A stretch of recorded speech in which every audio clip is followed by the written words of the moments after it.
جو مسلمان ہے اس کے لیے تو پھر معیار ہو گیا ہے کتاب و سنت. اس کسوٹی پر ہر چیز کو پرکھیے.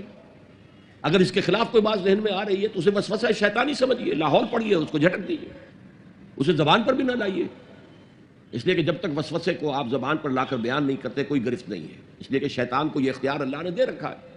الذی یوسوس فی صدور الناس، وسوسہ اندازی وہ کرتا ہے، لیکن یہ کہ آپ اس کے وسوسے کو قبول کرتے یا نہیں کرتے یہ آپ کا اختیار ہے. تو اس اعتبار سے وہ عقل جو فطرت سے آزاد ہو گئی ہو وہ در حقیقت گمراہی کی طرف تو لے کر جائے گی. مشتاق احمد صاحب ملازمت پیشہ ہیں. آپ کا سوال ہے کہ شرک کو چھوڑ کر میری ذات سے دانستہ یا غیر دانستہ لغزشیں ہوتی رہتی ہیں جس کا براہ راست فوری اثر میری روزی روٹی پر ہوتا ہے.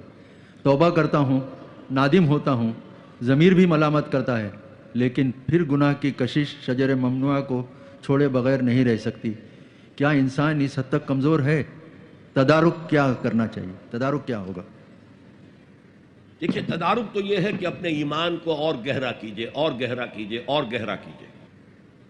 جس کا منبع اور سرچشمہ قرآن ہے. قرآن پڑھیں اور قرآن کو اول تو کوشش کریں، اگر آپ کی عمر ابھی ایسی ہے کہ آپ سیکھ سکتے ہیں تو عربی زبان سیکھیں اور قرآن کو اپنی آنکھ سے پڑھیں، ترجمے سے نہیں. ترجمہ سیکنڈ ہینڈ نالج ہے. ترجمہ جب آپ پڑھ رہے ہوتے ہیں تو مترجم کی آنکھ سے قرآن پڑھ رہے ہوتے ہیں، اپنی آنکھ سے نہیں. تو وہ سیکنڈ ہینڈ نالج ہے. وہ نالج دے سکتا ہے، انسپائر نہیں کر سکتا. ترجمہ کبھی انسپائر نہیں کرتا. تو ایمان جو پیدا ہوتا ہے وہ قرآن کو سمجھ کر پڑھنے سے ہے. اس ایمان کی کمزوری کی وجہ سے ایسا ہو جاتا. اچھا یہ بھی ہے کہ بعض طبائع جیسے کوئی جسمانی طور پر بہت قوی ہے، بعض جو کمزور ہیں پیدا ہی لاغر ہوتے ہیں اور پھر ساری عمر لاغر رہتے ہیں. ایسے ہی اندر سے انسان کے اندر جو قوت ارادی ہے وہ بھی بعض کی مضبوط ہوتی ہے، جو فیصلہ کر لیا ڈٹ گئے. بعض کی قوت ارادی اتنی مضبوط نہیں ہوتی. مثلا بعض لوگ سگریٹ چھوڑنا چاہتے ہیں، نہیں چھوڑ سکتے.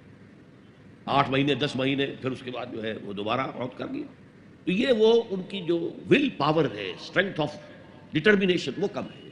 تو اللہ نے ان کے لیے بھی فرمایا ہے توابون خطاؤون کل بنی آدم خطاؤون، اور خیر الخطائین التوابون. تمام انسان انتہائی خطا کار ہیں. ان خطا کاروں میں وہ ہیں جو توبہ بہت کرتے ہیں. اور ایسی حدیثیں موجود ہیں کہ جس وقت آپ نے توبہ کی، ایک دفعہ اس عمل کو چھوڑنا لازم ہے. اس وقت یہ ارادہ ہونا چاہیے کہ اب دوبارہ نہیں کروں گا. اس وقت دل کے اندر جو ہے پشیمانی ہونی چاہیے.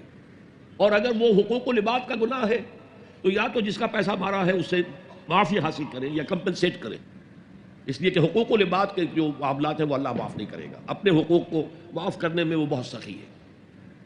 اس کے بعد آپ کچھ عرصے کے بعد پھر گناہ ہو گئے، پھر توبہ کریں. پھر گناہ ہو جائے پھر توبہ کریں. جڑے رہیں اللہ کے ساتھ.